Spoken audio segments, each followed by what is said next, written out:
Your GPA is not the only thing that matters. Succeeding at university is not just about showing up at lectures on time and handing in assignments. If you want the school year to actually transform your life, your grades, and your future, you need a system. Today, I'm going to give you the full blueprint.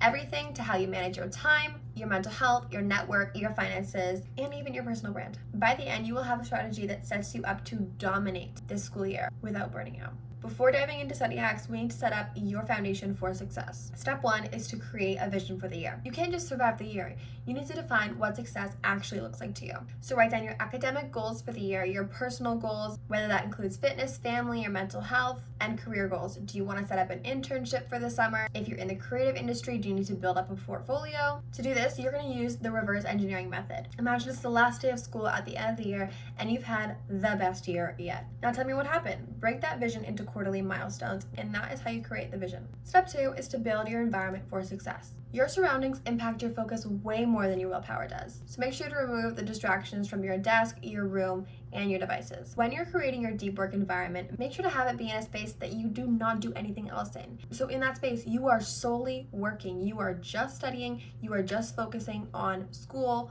on work, meaning it's not your bed, it's not somewhere you eat. I recommend finding at least 3 alternative study locations, whether that's a local library or cafe. Step 3 is to establish some keystone habits. There are 4 habits that I talk about constantly. You're gonna get tired of me saying them, but they are necessary to repeat. The first habit, I know it can be difficult, especially during exam season, but aim for a consistent sleep schedule. This doesn't always mean the hours that you're getting, it just means you're going to sleep and waking up at the same time every day. Your brain loves sleep. It consolidates memory during sleep. Getting an extra hour of sleep is better than getting an extra hour of studying in. Trust me on that. Habit number 2 is to exercise at least 3 times a week. This does not need to be an intense workout. If you want to do that, great, go ahead and do that. But moving your body drastically improves your focus and your memory long term. It can also lower your stress levels and anxiety. So why wouldn't you exercise? Even if it's a 20-minute walk around the block, that's great. Habit number 3 is to eat for energy. So avoid the sugar caffeine crash cycle before lectures. Make sure you're eating a balanced, healthy, and nutritious diet. Just aim for the 80-20 rule. And if you can, I do recommend eating before your lectures in the morning. If you have an 8 a.m., you can still grab a snack to go. Food is fuel for your brain. And then the last step is to create a weekly planning ritual. Every Sunday, set your priorities and your schedule for the week ahead. This will help you know what you have to do that week and any tests, exams that you need to prep for. An optional step that you can take is to use the 30-60-90 rule. This is every 30 days, you're going to review the systems that you've used. Every 60 days, reflect on the goals that you've set. And then every 90 days, make big adjustments if needed. This keeps you constantly optimizing instead of just coasting along with your goals and hoping that you achieve them. Part 2 is to set up your academic master system. I've heard it before, but university is not about studying harder, it's about studying smarter. So, step 1, you are going to use the pre-game advantage, making sure to highlight key deadlines. I recommend getting a 4-month calendar just to put on your desk or something so you can write down all the deadlines and due dates, exam schedules for the next 4 months so that you are ahead of the game. We're going to call this calendar your master deadline calendar. Color code assignments, any labs that you have, exams across all courses. Look, I'm not going to be the first one to tell you this, but I recommend reaching out to your professors early. You can do this if you want, but I recommend it. Send a short intro email expressing your excitement for the course, especially if you have a big course.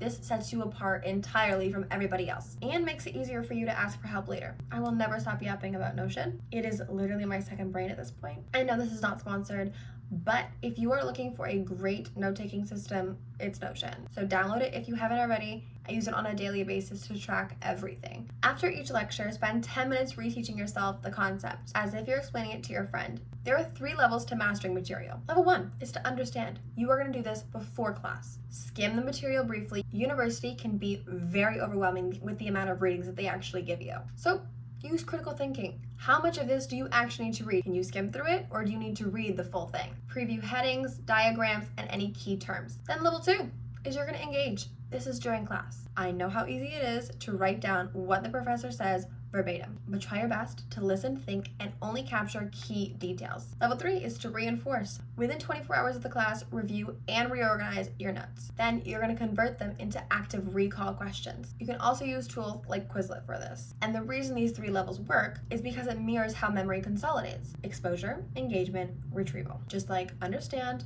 engage, reinforce. I'm going to say this once and once only. You do not need to be studying 16 hours a day.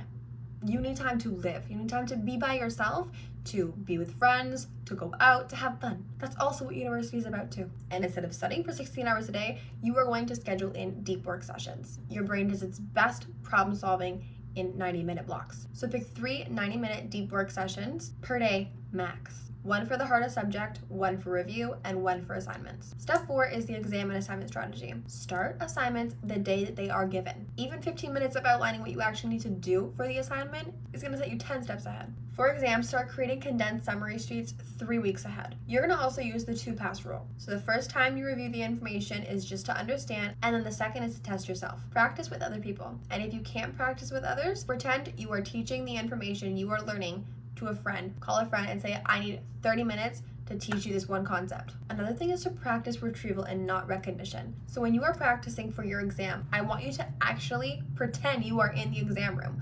What would you do? You wouldn't have your phone on your desk.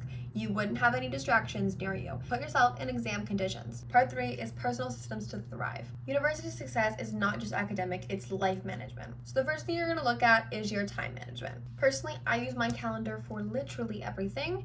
I schedule every single minute of the day in there. If it's not in my calendar, it's not happening. And if you're that type of person too, make sure you schedule everything in as well. Make sure you're scheduling your deep work 3 times a day and 3 to 4 times a week. Make sure you're inputting daily maintenance in your schedule as well. Emails, errands, admin tasks. Also time for personal development, skill building, passion projects, your hobbies. And something I need to stress is make sure you schedule your downtime.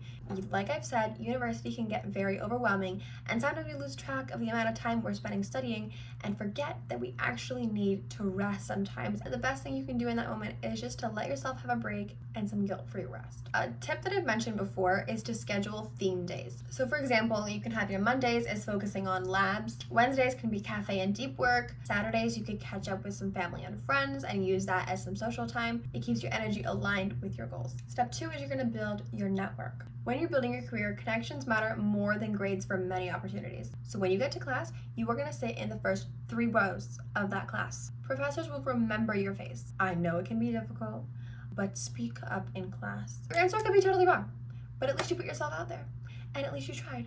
And that is what matters. You will learn something. You are there to learn. You are not there to know everything. So if you make a mistake in class, okay, not the end of the world. Carry on. Another tip I can give you is to attend office hours even if you don't need help. Build that connection with your professor and the TAs early. They don't tell you this, but they will be more willing to help you if they actually know you. Something that I didn't do, but I wish I did in first year, was to join student organizations or clubs that are relevant to your major. Not only does this help you build connections with people that have similar interests as you, but if you were in a leadership role or you're a part of a club or a group, you can actually put that on your resume, and this can count to you getting internships in your major. 3 is mental health and burnout prevention. Micro breaks matter. Please God, do not cram 8 hours straight. You will lose your attention after hour 4. So please make sure if you're working for 2 hours straight, you need to take a 10 to 15 minute break. How often do I talk about this? A lot. Digital hygiene. Get off your phone.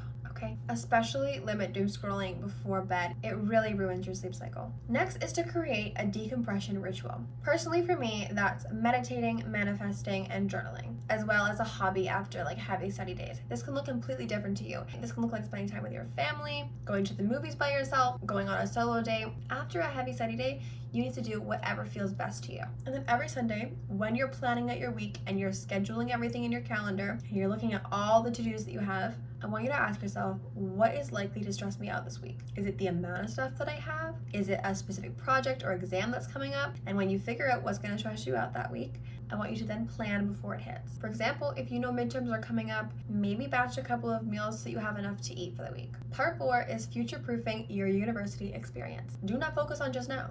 As important as the present is, you still need to leverage this year to build your future self. First is to build your personal brand. Think about who you want to be in university. Think about the transition from high school you to university you. What do they look like? Are they more confident in themselves? What do their daily routines look like? I want you to go into detail about what your university self looks like and step into that version of you when you enter university. This is literally the time for your rebrand. 2 is to secure opportunities early. Apply for internships 3 to 6 months before the deadline. And something that I seriously recommend doing is to attend conferences or networking events in your industry. If you want to go into tech or finance, attend events related to that field. And networking and even just being at these events can lead to internships way quicker than cold emails. Lastly, financial systems that reduce stress. I know it can be extremely difficult being on a student budget. Though it doesn't apply for everybody, I do know a lot of people who struggle with finance in university. University in North America is a hefty sum. So what I want you to do, you're going to set up a student budget. This is going to include fun money that you can spend guilt-free, and also use automatic transfers for savings. Even if that's $10 a week, put it into an investment account. Succeeding this year is not about being the smartest person in the room. It's about building the right systems. If you create intentional habits, optimize your environment, master active learning, and invest in your network, you'll finish this year with not just better grades, but with a stronger foundation for your career, your relationships, and your future self. Stay consistent, and remember that success compounds. The version of you next year will thank you for all the hard work that you're putting in today. I want you to just take a second and think back to little you, like 5-year-old you. What were they doing? Were they thinking like, this is crazy? If they were to look at you today, they would literally be in awe. They would be so proud of you. So just be extremely proud of yourself and so grateful that you have the opportunity to be at university. As stressful as it can be sometimes, you are so lucky. You worked hard to get here, so make the best of this year. I love you all so much. I'm rooting for you. Have a great rest of your day, and I will see you next week. Bye.